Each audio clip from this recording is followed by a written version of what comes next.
All right, we have all been there. You're deep in a project, maybe it's a report for work, maybe it's something creative, and you just hit a wall. Not because you can't do the work anymore, but because you honestly can't tell if the work is done. So today, we're going to tackle this surprisingly tricky problem: how to know when you're finished. I mean, it seems like a simple question, doesn't it? But the answer?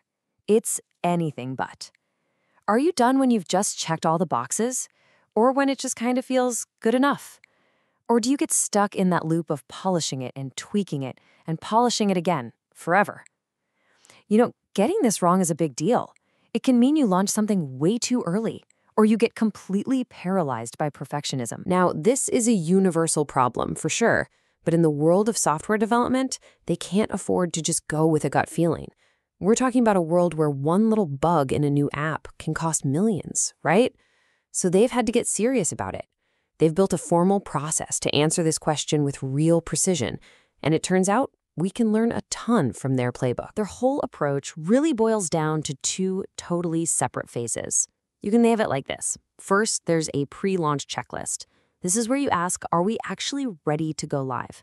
And then, after that, comes the post-mission debrief, which asks, okay, what did we learn and what happens now?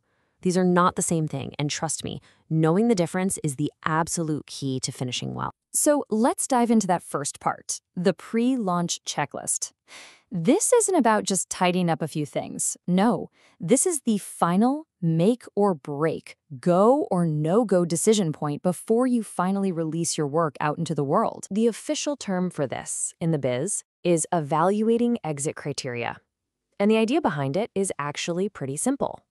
It's all about checking the work you just did against the goals, the objectives you set for yourself way back at the beginning. It asks that one simple question: did you do what you said you were going to do? It's a really disciplined, formal gut check. And this process really has three core steps. First, you check your results, your test logs against your original plan. You lay it all out. Second, you look at those results and you make a call. Do we need to do more work here? Or maybe have our goals actually changed along the way? And third, you write it all down. You create a summary report for everyone involved.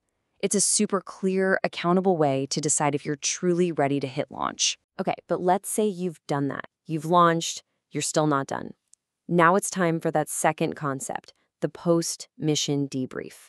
And this is a totally different mindset. This isn't about quality control anymore. This is about formally and properly closing the book on the entire project. In the software world, they call this test closure. And the key words to pay attention to here are collecting data and consolidating experience. See? The whole point of this phase is to learn from what just happened and to archive everything so it can be used again down the road. It's all about making the next project even better than this one. So unlike the checklist's 3 simple steps, this debriefing process is way more comprehensive. It actually involves 7 distinct tasks. This is what ensures that every single loose end gets tied up and every single lesson is actually learned. Let's break them down. The first 4 tasks are really all about logistics. You're basically doing a final audit. You're confirming what actually got delivered versus the plan. You're officially closing out any bug reports or issues. You're getting a formal sign-off that, yep, the job is accepted. And this is so important. You're archiving all your work, all your tools, so they don't just disappear. It's like cleaning up your workshop after a huge project. Then you get to the final 3 tasks. And these all pivot to look toward the future. You formally hand over the project to the team that's going to maintain it long term. Then, the most important part. You analyze the lessons learned. What went right? What went wrong? The ultimate goal here is to use all this info to get smarter, to become more efficient for the next time. Okay, so we've covered the pre-launch checklist and the post-mission debrief. Now, let's put them side by side, because seeing them together is when it really clicks. This is the key distinction that makes this whole system work. This really lays it all out, doesn't it? The checklist is all about assessing against your original goals. It asks, are we ready to launch? It's a tight 3-task process. The debrief, on the other hand, is about consolidating and learning. It asks, what's the final status and what did we learn? And it's a much more involved 7-task process. To put it really simply, one decides if you're done, and the other happens after you're done. So why should this distinction from the world of software testing matter to the rest of us? Well, because it gives us a blueprint. It shows us that finishing something isn't just one single moment in time. It's actually a two-part process. First, there's the decision to stop.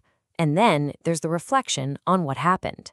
I want to come back to this specific line from that debriefing phase because it holds the most powerful idea of all. The real goal of finishing any project isn't just to get it off your plate. It's to analyze what you learned so that you can get better for whatever comes next. That's where the real growth happens. And that right there is the big takeaway. We all focus so much on having a great plan to start a project, right? But this framework shows us that having a great plan to finish a project is every bit as important. Finishing well means you close the loop properly and you set yourself up for even bigger success next time. So I'll leave you with this question to chew on. Think about your most important project right now, at work, a personal goal, whatever. What are its exit criteria? What does done actually look like? Just taking a moment to define that might be the most productive thing you do all day. Thanks for tuning into this explainer.